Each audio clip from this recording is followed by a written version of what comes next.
BRS chief మాజీ CM KCR ను కలిశారు ఎమ్మెల్యే హరీష్ రావు. అసెంబ్లీ సమావేశాలు బీఆర్ఎస్ ఎల్పీ మీటింగ్ పై చర్చించారు. కేరళలో కాంగ్రెస్ ఎన్నికల ప్రకటనలపై విమర్శలు చేశారు హరీష్ రావు. తెలంగాణ సొమ్ముతో కేరళలో ప్రచారం చేస్తున్నారని ఎక్స్ లో పోస్ట్ పెట్టారు. లిక్కర్ కేసులో క్లీన్ చిట్ రావడంతో తిరుమల స్వామివారిని దర్శించుకున్నారు జాగృతి చీఫ్ కవిత.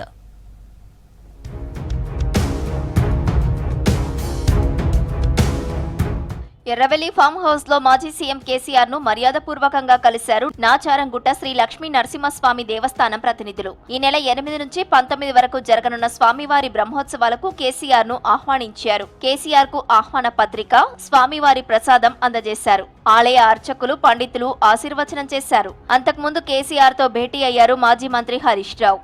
అసెంబ్లీ సమావేశాలు, బీఆర్ఎస్ ఎల్పీ మీటింగ్ పై కేసీఆర్ తో చర్చించారు.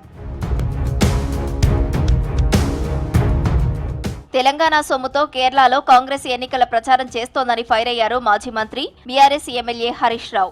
ఒకవైపు రాష్ట్రంలో ఖాళీ ఖజానా అంటూ తప్పుడు ప్రచారం చేస్తూ, మరోవైపు పక్క రాష్ట్రంలో ప్రచారం చేస్తోందని విమర్శించారు. కాంగ్రెస్ కు తెలంగాణ ఖజానా ఏటీఎంలా మారిందని ఎక్స్ లో పోస్ట్ చేశారు హరీష్. రాష్ట్రంలో పథకాలు అమలు చేయరు గాని ప్రకటనల పేరిట తెలంగాణ ప్రజల ధనం వృధా చేస్తారా అని ప్రశ్నించారు.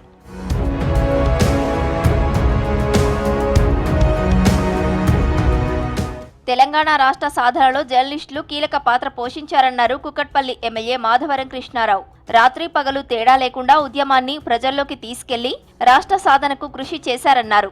బాలానగర్లో ఇటీవల విధి నిర్వహణలో మరణించిన వీడియో జర్నలిస్టు దామోదర్ కుటుంబాన్ని పరామర్శించారు ఎమ్మెల్యే. జర్నలిస్టులకు తమ పార్టీ ఎప్పుడూ అండగా ఉంటుందని చెప్పారు.